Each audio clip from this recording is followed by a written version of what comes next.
What about other elements? Like it was a couple of weeks ago I watched it, so I struggled to sort of think about the soundtrack.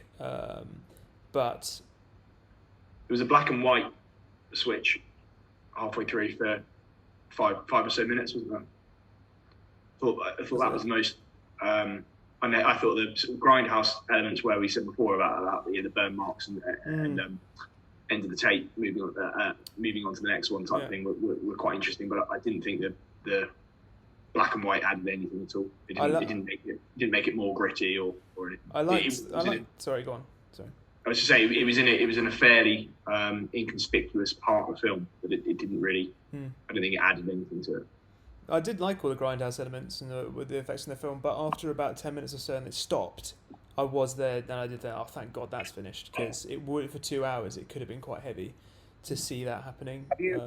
Have you ever seen any other grindhouse? Have any of you ever seen any grindhouse films, like proper traditional? No, not that I can think of. I think that would probably help. I feel like he was targeting with this film an audience of people who really appreciated grindhouse cinema, and I think from the looks of things, everyone who really likes grindhouse really likes this movie, because I think he quite effectively pays homage to them. Because I think even the things that annoy like general cinema viewers, well, the things that kind of annoyed me, which were kind of like unclear, I just didn't really understand Kurt Russell's villainous kind of motives. I didn't really get, other than kind of like just raging, evil masculine energy, I couldn't really get with why he was doing what he was doing. And I think that although that kind of annoys or frustrates me, that's a kind of hallmark of grindhouse films, grindhouse cinema. It's like you just have these kind of very cheesy, very, very simply motivated characters doing stupid things for the sake of something either kind of self-indulgently scary or self-indulgently kind of cheesy. And I think that's what people rate about it. Well, it's funny. But for me, it didn't work. It's funny you should mention those sort of people doing funny things and cheesy things for little reason. On IMDb, one of the top grindhouse films, the number one is The Warriors. So, guess that falls under that category. And what you've just said there, Liam, that sort of does fit. Dawn of the Dead. I've seen Dawn of the Dead. They're just sort of ones that I suppose, unless you're told they're grindhouse, if you watch them now, especially in digital copies, you would never really know a lot of the time. Because just all faults, and a lot of it's just the environment that you're in at the time of watching it, isn't it? Most of them are sort of 70s and early.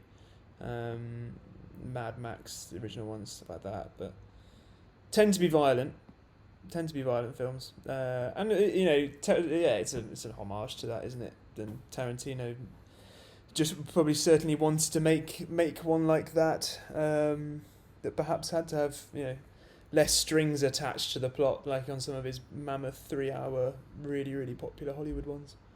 Not having strings attached, though, and then just having 2 acts that are exactly the same with no development in between. They could take it on face value without knowing the background about the other grindhouse movies. I didn't know that before watching it, but it just the whole film just felt like, I had to describe it in 2 words. It try hard. It just felt like it was, everything was really forced about it. I feel like it's throughout. A bit harsh. I feel like more credit is due with it. Go on. I don't think necessarily, though, because you can have stories where they're simple storylines or like short stories that are really fantastic and really interesting. You don't necessarily have to go into like massive character arcs or character development, but they're just really well done. I didn't get anything out of the story. That, like I said, I thought the middle scenes of him in the hospital had such an opportunity to actually follow a different plot line, and adds kind of like a third set of characters or someone to kind of break up the dynamic just between a group of girls and single man, and it kind of just swept right by that until the end. I thought those cop actors were actually pretty good as well. I would have liked to have seen them in more scenes, and they just disappeared. They whatever dialogue they were given, they sold it. I think they nailed it for me. Yeah. I think I actually made a note of it. Like, these are the first 2 people in the film where I've gone, Yeah, I get that, and that's pretty cool, whatever it is that they've said. So yeah, it was annoying for me too, Tom, that they just kind of like disappeared in the next scene, and then we were on to a completely different, where it's like we jump cut to new characters who are essentially the same characters. The cops are always bringing out the best in all the films, aren't they? Death Proof, Die Hard, all of them. What was I going to say? I feel like this film would have gone down very well at film festivals, though. It's got a very much festival vibe feel to it. From the ones that I've been to, it certainly, you can imagine going in, watching it.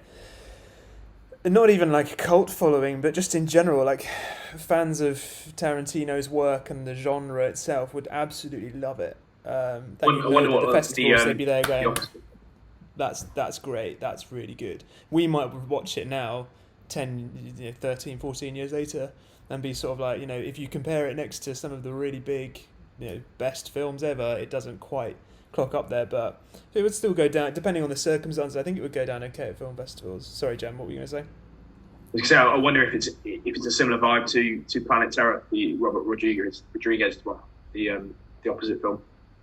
They came out as a double bill, didn't they? And you watched the other one? No, not at all. It's not going to be my pick next time either. Anything that anyone's got this burning that they really didn't like or really, really, really loved about it before we rate it? We've sort of covered most bases, I think. I can't remember it that well. It's reviewees. I think we have covered most bases though, including some of the faults and flaws. Just like, it's simply down to the fact why they didn't just stop the car and she get off the bonnet, etc. All these really small things. Mostly, well, very, very, very, apart from the addition of Tarantino for one short little step of dialogue, which again added nothing to the plot, I must say. It's probably the least important plot additional character he's ever played, even compared to like Django. He added nothing to it at all, but included himself in there. And it was just another moment of, hey, there he is, when he rocks up at the table, talking about drinking, shots or whatever.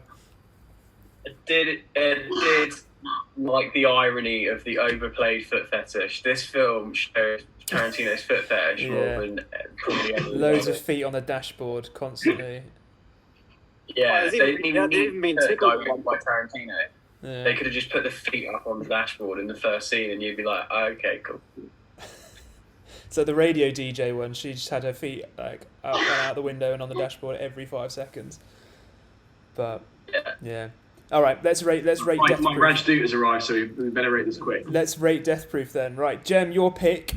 So you were due either a stinker or another cracker. I think it was more of a cracker, but what are you going to give it? I'm torn between a 6.9 and a 7, because 7 is my limit for recommending a film. I think the bottom minimum. I think I am going to go for a 7 in the end. Mm-hmm. Just for all the reasons, it's not. By no means a spectacular film, but I think there are some enjoyable aspects of it, the stunts and whatnot. Yeah. All right, Liam. I don't even know if I can get to a 6, to be honest. Okay.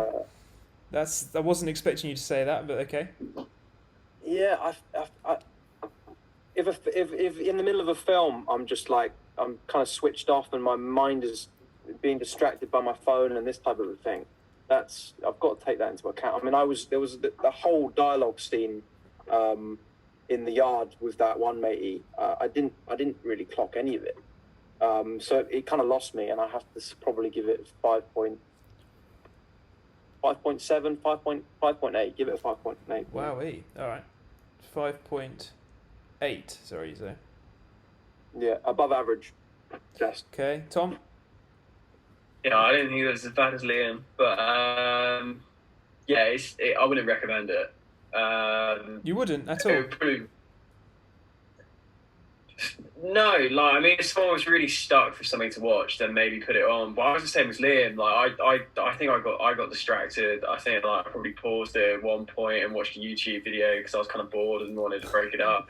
Really? Yeah, I didn't. I really thought it was quite try hard. I'll probably give it a 6.5. 6.5. Actually, no. I gave Valhalla Rising that. I'll give it a 6.6. A 6.6 for Tom.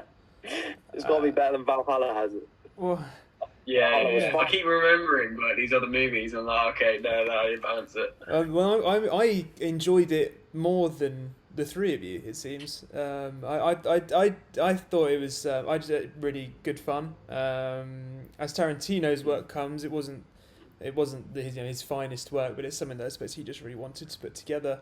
And again, I don't know. Maybe I've been to loads of film festivals and seen this sort of work exhibited there, and it actually goes down really well. And for me, I really enjoyed all of the cast. I enjoyed both parts. I understand the drag in much of it. A lot of the dialogue was sort of inconclusive and never really added much to anything. And there were points that he missed, opportunities to go down little avenues.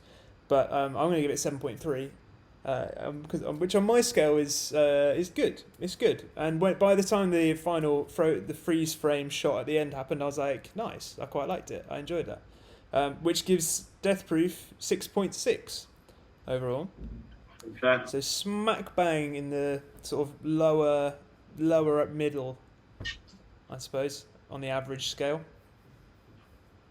That's pretty much Tom's rating, isn't it? So Tom will be happy. Yeah, that's what I That's gave exactly it. what Tom gave it. So there we go. Well done, Tom. Mr. Accurate. Well done, Right, Tom.